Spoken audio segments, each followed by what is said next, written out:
Hello guys! Kain tayo! Anyway, ito pala yung noodles, Chinese noodles na puti. So, maganda to para sa mga mami na magda-diet.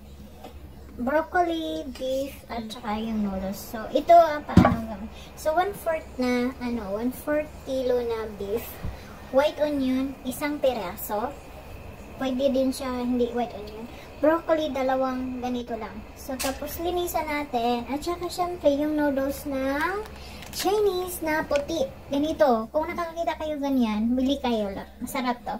So, paano ba ito lutuin? Ganito lang. Magpakulo tayo ng tubig. Lagyan natin ng cooking oil. At saka, syempre, asin. Ganito tayo magluluto ng ating So, itong noodles na to, para ma-separate siya at hindi maputol, natin siya sa pinakulong tubig. Saka may sauce niyan dalaha. Yan, ganyan lang siya. Lagay natin. Para mag-separate lang yung kasi siya parang nagrarumble doon sa pakete. So, pag nagsiseparate na sila, syempre, strain na natin. So, yung tubig na naiwan, yan din ang pakukulaan natin sa ating broccoli. Siyempre, huwag nating overcook yung parang i-blanch mo lang siya. Mga least 1 minute. Kasi para pagkain mo ng broccoli is crunchy siya. Masarap siya pag crunchy. So, yan. So, pag ganito yung itsura, i-drain mo na yung tubig. Siyempre, yung kawali na gamit natin, yun pa rin yung gagamitin natin. Para wala tayong masyadong hugasin. Yun. So, pag lagay tayo ng cooking oil, at siyang ilagay natin yung white onion natin, kung anumang onion na gamit natin, na siya, pag na natin ng magiging light brown siya. Tapos, isunod na natin yung, pag light brown na ito, isunod natin yung ating beef. Yung sa pagluto ng beef pala, mga mamshi, syempre, kailangan natin na luto talaga siya, at saka masarap siya kainin pag yung malambot. So, may tips ako dito. Pag magluluto kayo ng beef, medyo makunat yung beef natin, lagyan natin siya ng konting white vinegar.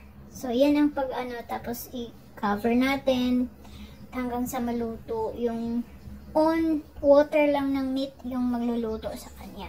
So, yun. So, siguraduhin natin luto siya. Tapos, lagyan natin ng isang cubes. So, ganyan. So, luto na ito.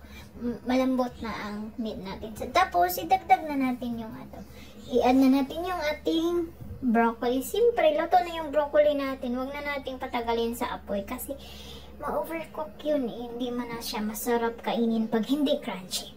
So, tapos, isunod na natin yung ating noodles. Na white noodles. Noodles ng Chinese. Yan, ganyan. So, tapos, haluin na natin siya ng dahan-dahan para hindi, mga putol yung natin. So, pag, na yan, syempre, gusto natin na medyo malapot-lapot yung sauce ng ating niluto.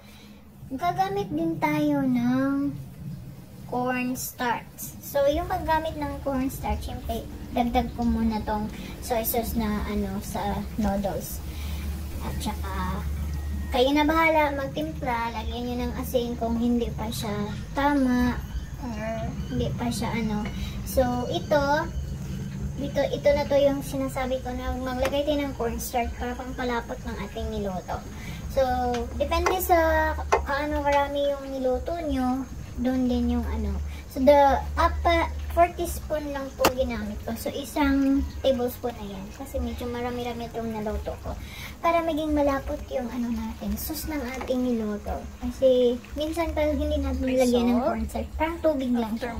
Yeah. So, ganito yung itsura ng sauce natin pag lagay na ng ating cornstarch. So, luto na siya. So, kakain na tayo. So, lagay natin sa plato. Siyempre, mga mamshi, lalo na sa mga nagda-diet dyan, pag ganito yung pagkain, may noodles na huwag na kayong kakain ng kanin. Kasi, carbohydrates na ang noodles na to. Masarap to, promise. Try nyo. Thank you for watching. God bless.